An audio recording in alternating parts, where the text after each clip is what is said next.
l'homme faisait sauter négligemment 2 assiettes de pommes de terre râpées, ce qui a étonné 3 chefs 5 étoiles, qui ont exclamé à l'unisson que c'était incroyablement délicieux. Ils ne pouvaient pas croire qu'un jeune homme puisse rendre quelque chose de si ordinaire si bon. La PDG, sceptique, a décidé de prendre une bouchée. L'instant suivant, elle a proposé 3 millions d'euros pour acheter le brevet du plat. L'homme abasourdi pensait qu'il devait être faux, ignorant que le monde culinaire venait de régresser de 3000 ans. Plus tôt, en livrant des ingrédients au restaurant, l'homme a accidentellement vu sa petite amie flirter avec un riche héritier dans la cuisine. Avec colère, il a confronté sa petite amie, mais le riche héritier l'a renversé. À ce moment, il a activé inopinément un système culinaire, faisant régresser le monde culinaire de 3000 ans. Un simple riz-frit pourrait dominer le menu mondial pendant 10 ans. Et seules les compétences culinaires de l'homme sont restées inchangées. Quand il s'est réveillé, il a reçu un appel de son patron, le pressant de livrer des ingrédients. En arrivant au restaurant, il a trouvé par hasard la PDG goûtant de nouveaux plats. Les plats comprenaient des raviolis de fruits de mer, des intestins de porc, et des pommes de terre bouillies. Voyant les ingrédients bon marché, la PDG soupçonnait que les 3 chefs 5 étoiles essayaient de la duper. Les chefs ont expliqué que ces plats étaient le résultat de 3 ans de recherche. Ayant voyagé dans le monde pour apprendre de divers maîtres culinaires, l'homme n'a pas pu s'empêcher de rire,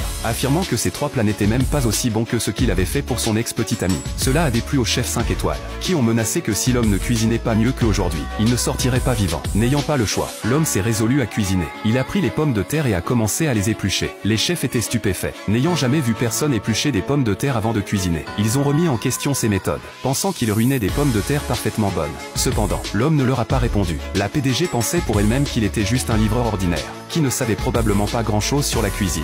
Mais l'instant suivant, l'homme a commencé à faire sauter les pommes de terre râpées dans une poêle en fer. En juste 1 minute, le plat était prêt, bien qu'il manquât des techniques flamboyantes des chefs. Les pommes de terre râpées sucrées et aigres étaient exceptionnelles. Tous ceux qui les ont goûtées ont été instantanément étonnés. La PDG n'a pas seulement payé 3 millions d'euros pour le brevet du plat, mais a également offert 10 millions d'euros pour que l'homme représente leur restaurant dans une compétition culinaire. Sachant qu'il ne pouvait faire que quelques plats maison, l'homme sentait qu'il n'avait pas les compétences pour concourir. Cependant, la PDG a promis que s'il l'aidait à gagner la compétition, non seulement le restaurant serait à lui, mais elle l'épouserait aussi. Incapable de résister à la tentation, l'homme a accepté de concourir. Mais en arrivant sur le lieu, il a été choqué de trouver son ex-petite amie et l'héritier riche là aussi. L'héritier riche l'a ouvertement moqué, demandant quel droit un livreur avait de concourir. Heureusement, la PDG est arrivée juste à temps, déclarant que l'homme était là pour représenter leur restaurant. Puis la compétition culinaire intense a officiellement commencé. D'abord, les concurrents ont sélectionné les plats qu'ils allaient préparer, avec différents plats ayant des niveaux de difficulté correspondants. Les 3 meilleurs concurrents ont choisi des plats avec des niveaux de difficulté supérieurs à 200. Voyant cela, l'homme se sentait un peu anxieux, comme il n'était qu'un employé de livraison et pensait qu'il ne pouvait pas gagner la compétition. Cependant, parmi les plats restants il y avait un riz-frit, et il s'est senti soulagé et a choisi celui-là, à l'improviste. Le niveau de difficulté était aussi élevé que 999,